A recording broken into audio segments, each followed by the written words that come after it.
Okay, I hear what you're saying, but it just doesn't make any sense. I mean, do you honestly believe that all that stuff they believed back at the foundation of this country about God really matters today in our modern world? Yes, Tim, yes, it matters today. It doesn't only matter for today, but it started way back in Bible time. Oh, good, a history lesson. I love those. It's just great. Well, I wasn't planning on giving you a history lesson, but aren't you just the least bit excited about November 6th? Well, yeah, of course I am. I am so excited. It's going to be great. It's the day that we get to vote. The day that we get to elect our nation's leaders. I'm excited because November 6th is the day my favorite video game comes out, Halo 4. It's going to be awesome. It's like... Okay. Hey. Not in video game realm anymore there, Tim. You put that down. Okay. So, I understand that it's your favorite video game, but November 6th is so important.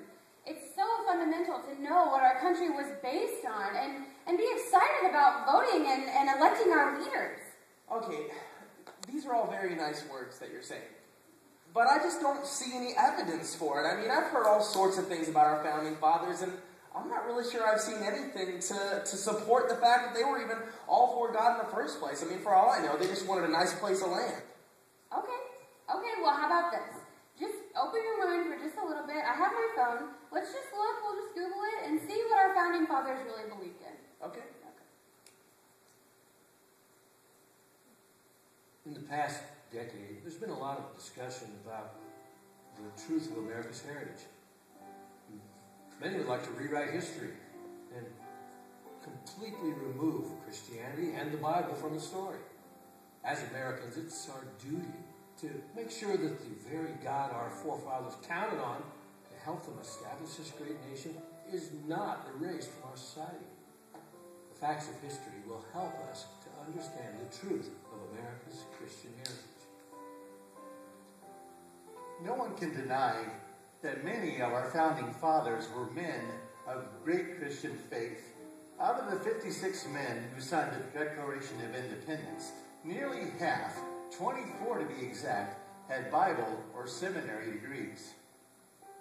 From the writings of George Washington, the first President of the United States, while we are zealously performing the duties of good citizens and soldiers, we certainly ought not to be inattentive to the higher duties of religion. To the distinguished character of patriot, it should be our highest glory to add the more distinguished character of Christian.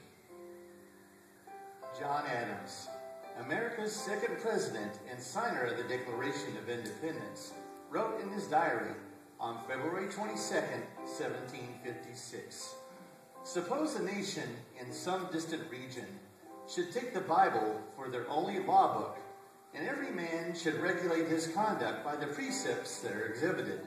Every member would be obliged and conscious to temperance, frugality, and industry, to justice, kindness, and charity toward his fellow men, and to piety, love, reverence toward Almighty God." What a utopia, what a paradise this region would be. Do you see? Wow, that's pretty impressive. I need to get me a smartphone. Yeah, and I just Googled it, and that shows you right there just a couple little tidbits of evidence that our foundation of our country was based on leaders who believed in a real, true, eternal God. That's pretty good, you know. You believe me? I don't know. I mean, I'm still a little skeptical. What else you got? Okay, we'll keep looking. In 1774, Thomas Jefferson, the third President of the United States, and the drafter and signer of the Declaration of Independence, wrote this: "God, who gave us life, also gave us liberty. And can the liberties of a nation be thought secure when we have removed their only firm basis, the conviction that in the minds of people that these liberties are the gift of God?" In a letter to Thomas Jefferson dated June 28, 1813, John Adams wrote, "The general principles in which the fathers achieved independence were the general principles of Christianity. I will avow that I then believed and now believe that these general principles of Christianity are as eternal and immutable as the existence and attributes of God. John Hancock, first signer of the Declaration of Independence, penned these words: "Resistance to tyranny becomes the Christian and social duty of the individual. Continue steadfast and with a proper sense of your dependence upon God. Nobly defend those rights which heaven gave and no man ought to take from us." Patrick Henry, ratifier of the U.S. Constitution, wrote, "It cannot be emphasized too strongly or too often that this great nation was founded not by religionists but by Christians, not on religions but on the gospel of Jesus Christ. For this very reason, people of other faiths have been afforded asylum, prosperity, and freedom of worship here." You see? Wow. Wow. Wow. All you can say is wow.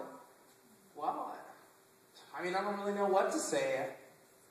I don't know. I guess if I really think about it, I've heard before that our founding fathers believed in Christianity, and I just never realized how strongly they believed and how much our country was founded on those principles. It's pretty amazing. I guess I just never listened. Well, maybe you weren't listening before, but you were listening this time. And now you've heard. And now you know the truth.